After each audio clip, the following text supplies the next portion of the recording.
entered the Houston Running Zone, the ultimate podcast for runners in the Houston area, featuring the everyday runners who inspire us, clubs, gear, races, and runcations. Houston, we've got the runs. All right, today in the zone, I have the race director for the Typhoon Texas Kids Tri here coming up in September of 2021. Here to give us some exciting details about this unique race is Tony Sapp. Tony, welcome to the zone. Hey, Keith. Thanks for having me. You bet. Well, before we get into the details, let's kind of get rid of some of the two big stereotypes when people think about triathlons. Number one, it's an expensive sport. And number two, it's only for serious athletes. So let's debunk these really quick, especially for kids. Well, Let's take serious.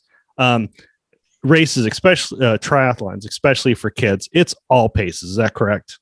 Oh, yeah, absolutely. So we have groups that come in that are very, very high level, planning to move on to longer distance triathlons very soon, things like that, all the way down to first timers. I mean, we go down to 5 and 6 years old for some of the participants. Some of these kids, they can't use training wheels, but they're on very small bikes. It's not, they're not going to be competitive. This is a fun event. We hosted at a water park, and it's meant to be a fun event, a great way to introduce kids. The whole point of the event is to introduce kids to multisport and triathlon in general. Mm-hmm. And there's going to be the serious ones I've seen, and I've watched a lot of them. I haven't watched your race. I'll be there this year. Missed it in 2019, had a wedding the night before, but so I was like, I wasn't going to wake up early. But I see kids that they don't need a 10 speed. They can do it on their BMX bike. They can do it on pretty much any bike, especially when you're young. Is that correct? Oh, yeah, definitely. There's, like I said, there's all levels of athletes we have at this race. We do start the ones that they're trying to compete, that are trying to run. We start them a little sooner, with the same kids of their age. But there's no limit. We go all the way up to 16 years old this year. Okay. So there's kids that are 16 that are riding, mountain bikes or BMX bikes. There's kids that are 6 years old riding their very first bike they just pulled their training wheels off of a few months before. It's all levels. It's all kids. It's really just a great, really fun day, at the water park, and a great introduction to the sport of triathlon. So you mentioned first timers. Most kids or parents that they know about your race, they're going to do your race every single year. You sell out every single year. But for the first timers, what do you recommend? Do you recommend doing like a little bit of a training to YouTube? You guys do like clinics that you recommend for people to say, okay, my kid's interested. They think it's cool, but they don't know what they're doing. Yeah. So we cater to all of those kids. We have a couple of different programs set up. This year, we just launched our clinics and race preps. So we're doing clinics. Right now we have 2 scheduled. We just had one in the middle of May. The next one's scheduled for July, and we'll probably add a couple more. They're very small. They are limited to 20 kids, but we have coaches, local coaches come out, and at the water park, they'll set up transition. They'll basically go through a whole 2-hour clinic of start to finish. What is triathlon? How to set up transition? How to maximize, your race day. And it's really just a high level step-by-step of what is a triathlon and how do you participate in it. It's really, really a great opportunity for beginners to get out and just see, what triathlon is if they've never done it, or a way for some more experienced triathletes to hone in their skills. And then the next level up, we're also offering a 6-week race prep with our friends over at Fury Tri Team out in Katy. They're a youth triathlon program that focuses on just multi-sport in general. So what they've done is they put together a whole 6-week program that's going to be I think it is swimming. Each week you're going to swim, you're going to bike, and you're going to run. And they're going to meet up, and you're going to go through full training regimens where you're going to be doing different drills when you're in the pool, different things when you're running, and different things on the bike. And then they're going to spend a whole week on doing nothing but transition prep and how to maximize and be the most efficient in transition. So this new clinics and race prep program that we have really allows people of any level that want to get involved in the sport to really come in and make it an active day, a day, of competition, regardless of where you're starting. Oh, awesome. Well, yeah, there you go. Everyone new or experienced can race the race. Now, what about price? most people think, okay, hundreds of dollars, it's under $100, right? To get started, to the equipment needed for race, and that's what a lot of people focus on, is the equipment itself. Really, all you need is some clothing you can be active in, and some running shoes, and a bike and a helmet. That's really it. If you can do goggles, you could have a tri suit, you could have a fancy bike. There's all kind of stuff you can upgrade, but those are really the basics of all you need to be able to participate. The price for registration. Our event, the triathlon, is an expensive sport to put on. There's a lot of moving parts and things like that. And coupled with the fact that you get it included in the registration as a ticket to the water park, pricing is a little bit on the higher end of what a youth triathlon would be based on USA Triathlon standards. However, we do have a program that we've started this year called the Youth Multisport Financial Assistance Program. Eventually, I'm hoping to get more races involved in the program, but for right now, what the program consists of is anybody that wants to, our goal is to have as many kids as possible be introduced to triathlon and multisport. And we don't want the cost or the equipment or the time or anything like that to be a barrier for entry for anybody that wants to get involved. So what this program does is basically you go online, you fill out a form. We'll get some information. We might reach out and talk to you a little bit, but it can cover up to everything. We can get bikes, we can get shoes, we can get helmets, we can get all the race equipment you need. It can cover registration fees. It can cover training. So anything you're wanting or needing to be able to participate that maybe just is not financially feasible. It's just another opportunity, another way that we can get more kids involved in the sport, which is the goal of the event from the beginning. Oh, that's awesome. Yeah. And even under $100, that's, to me, you get three sports, you get a ticket to the water park. That's awesome. Talk my daughter into doing this one. Yeah. I mean, each registration, everybody, when they register, your registration fee, you get an event shirt. We usually do a really nice, like a Head Sweats, 100% polyester tech shirt, fully sublimated, really, really awesome design. I wish I had one. Here we do a finisher's medal. This year's finisher's medal is actually going to double as a belt buckle. So it's a two for one finisher medal. We include all the race photos. We hire 5 to 6 professional photographers from the Houston area to come out and take pictures of the kids on the course. They'll post them online, then tag them with the bib number, and the parents can go search for them and download them for free.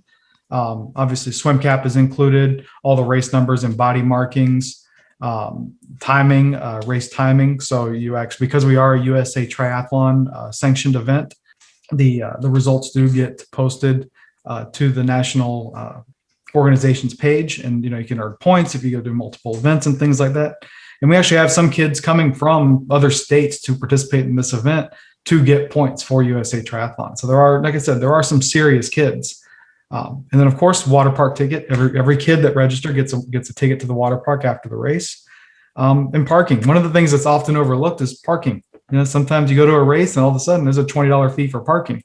There's no parking fee. It's all included. We cover all that whenever we're putting on a race, because the little fees added on here and there that can really add up at the end of the day. And I'm trying to make it as transparent, as open as possible. The way we all inclusive. I like it. This is pretty cool. All inclusive as much as possible.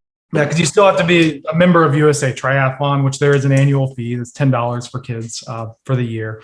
Then, of course, processing fees and stuff like that. But those are very small compared to some of the other platforms that are out there. So, oh yes, definitely. Now you talk about shirts. I know you have a partnership with Trees Not Tees. Wow, that's a tongue twister. Should have practiced that one. And that's for kids that have too many shirts, or they don't like the shirts, or they're just not a shirt person, so they can plant a tree instead. Yeah, so this is actually a new one. This is a new partnership that we just announced this week. So Trees Not Tees is an organization that's based out of the UK right now. They're in the process of procuring some land over here in the US. They have some land over in Scotland right now. And what they do is they partner with different events around the world. And just, if you don't want, it's simple. When you're selecting your race shirt option, whenever you register, there's an option to choose Trees Not Tees. And what happens is they go out, I give them a list after the race. They go out and they plant a tree on behalf of the participant that selected that option. Then the participant will get a picture of their little baby tree. along with the GPS coordinates of where it's located right after the race. It's a really cool program. I've been looking for ways to create more sustainable event for years. Trying to do it in a cost-effective way, so I didn't have to raise prices for the event. So this is when I found these guys and we started talking, it just kind of made sense, and it was such a straightforward idea, and it was perfect. Because there's millions of race shirts that are given out every year. Some of these, especially the kids that do a lot of races, they're going to get 10, 15 t-shirts this year. They're going to outgrow those in a couple of months. Do they need the race shirt? Maybe not. So they can opt to have a tree planted on their behalf instead, and no additional cost to them. We cover the cost of everything, and the Trees Not Tees team takes care of the tree for up to 5 years to make sure it's make sure it's growing before they kind of let it go.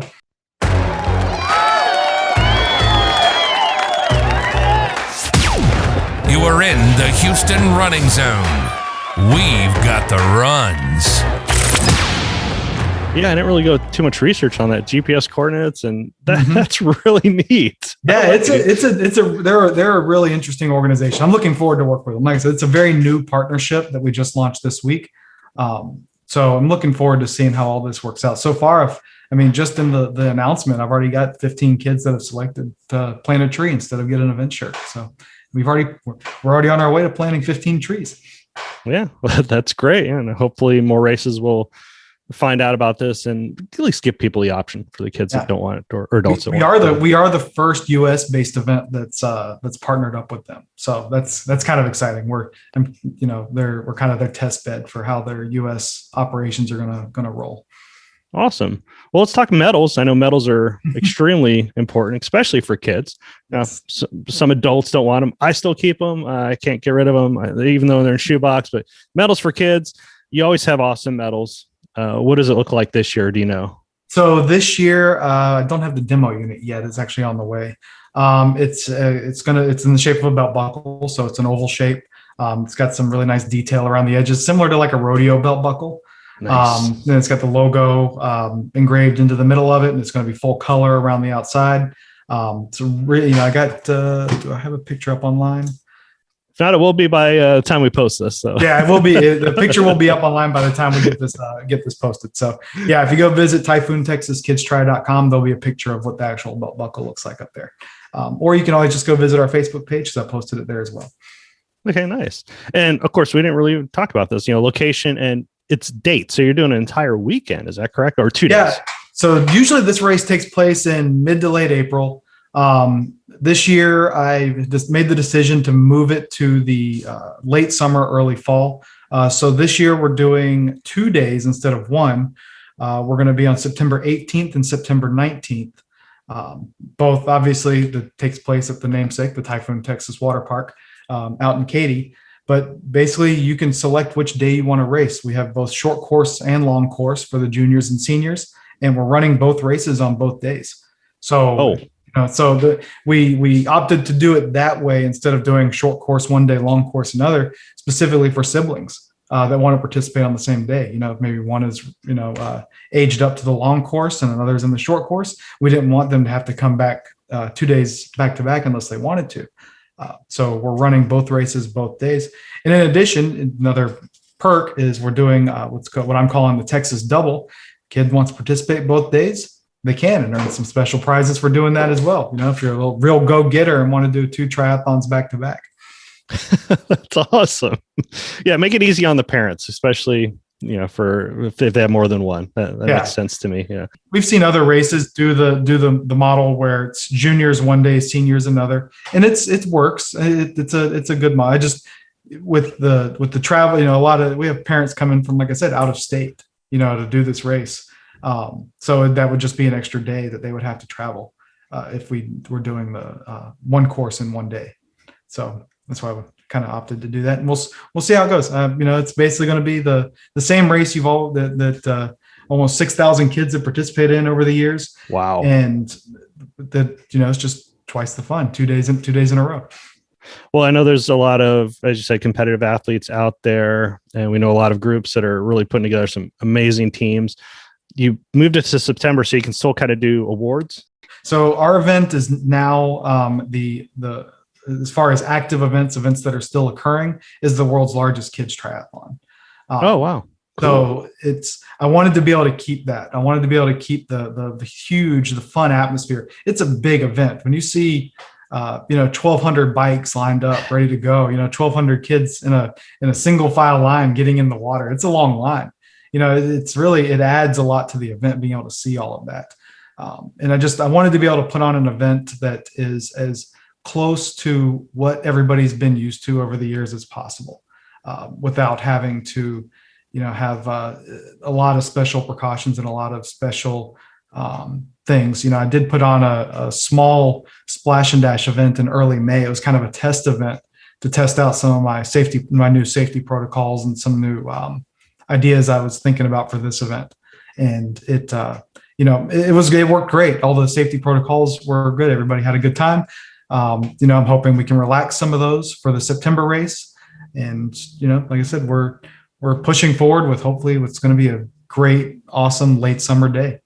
And I know there's the health safety aspect, but also just for course safety, Kids Tris, especially yours, heard some great things for the run, bike, and of course the swim is in the river, so it's not open water for the kids. Right. Yeah, we use the lazy river at the water park. Obviously, for the kids, we have turned off the jets, so they're not swimming against current or with current or anything like that. The water park is actually set up perfectly for this because there's two directions you can travel from the start to the finish on the lazy river. One is 125 meters and the other is 225. So there's our short course and long course swims. Everything about our course is within, to keep in mind the kids' safety. There's no cars on the road next to the kids. We completely close the roads that we're using for the bike.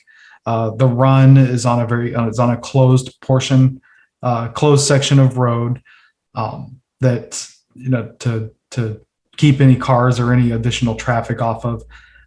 Everything is fenced in, everything is locked in. And we do everything that we can once the parents hand the kids over to us in transition, to make sure the kids stay safe and end up back in transition after the race, so the parents can come pick them up.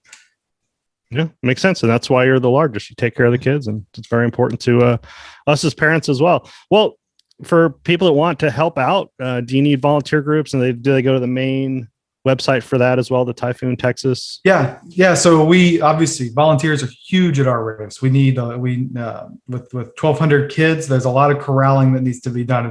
Corralling 1,200 kids is very different from corralling 1,200 adults. So yeah, we have a huge need for volunteers, and I've got the volunteer module set up on the race website so people can go log in. We do offer a group donation program as well for groups of 10 or more. So there's more information about that on the race website, typhoontexaskidstri.com. Just go to volunteer info, the volunteer info menu, and it'll give a little more details on how you can register a group to volunteer and come out and earn donations. And it doesn't have to be to a nonprofit. We do, I've had groups come out and do fundraisers for prom, and things like that. So it doesn't necessarily have to be specifically for a nonprofit organization. Yeah, no, a lot of kids need volunteer hours anyways. You might as well raise it for your club that you do at school and things like that. Yeah, lots of different clubs. Yeah. Well, I'll definitely put a link to the website. I know you did it verbally as well. It makes it a little bit easier to put the links on. But before I let you go, I still have 3 more questions for you. It's called the lightning round. You ready? I'm ready. I know you listened to a couple episodes. Like, oh, great, I'm ready. I'll have to mix it up here. How about number 1? Describe your running form as an animal, because I know that you're doing the 50th anniversary of the Houston Marathon this coming up January. So describe your running form as an animal. Sloth. Absolutely. I am not. I've never. So I've been. I use the word competing very lightly. I've been participating in triathlons and running events since about 2009. And one thing, there's been a lot of things used to describe me when I'm participating in any of those events, and fast has never been in the vocabulary. So I guess sloth is it's going to take a bit, but I'll get through it. I'll finish it. Yeah, I'm with you. Without us, the top half wouldn't be possible. So exactly. They should be thankful. Then you just be the top, Nothing. You'd beat nobody. There you go. Yeah, exactly. Cool. Well, question number 2. What's your favorite part about race directing? My favorite part about race directing, this is a good question because I was thinking about this the other day, is there's so much stress and anxiety and build up to everything to do when it comes to putting on a race, when it comes to opening registration, marketing the race, watching registrations come in, set up, and all that other stuff.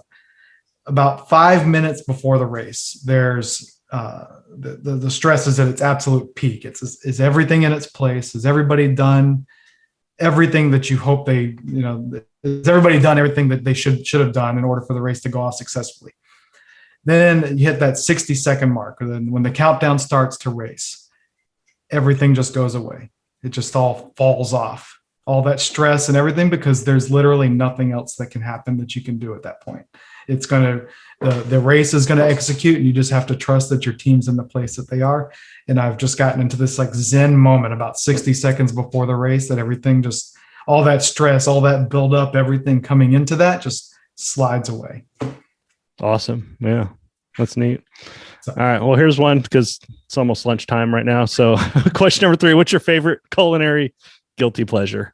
Oh, guilty pleasure. So about a year and a half ago, the wife and I cut out meat. So we're not doing any meat anymore. But man, I love pizza. That's our treat to ourselves, it's, whether it's, usually it's one of the local places here in Friendswood. Just go get a slice, it doesn't have to, you can have just load it up with veggies. I'm fine with that. Little margarita pizza. Have you tried the veggie amore at Dan's Pizza? I have, and it's fantastic. Yeah, you're gonna have to take a nap. There's no light way of doing that one. That's actually my favorite one. There's 2 veggie amore, and there's 2 veggie ones. I forgot what the one that's has everything, including the broccoli. Oh, yeah. That's my favorite. Awesome. Well, appreciate it, Tony. We'll definitely put up the links and definitely check this race out, especially for the little ones. Appreciate it. Awesome. Thank you. I appreciate it, Keith. You have a good day. As always, this podcast is free. All we ask is if you know somebody that could use this information, please share it with them. And if you want to be first to find out about upcoming weekly episodes, simply hit the follow, subscribe, plus button. But more importantly, looking forward to sharing another episode next week. Thanks for visiting the Houston Running Zone. If you know someone you'd like to be featured in the zone, go to thehoustonrunningzone.com and send us a message. Until next week, always remember, Houston, we've got the runs.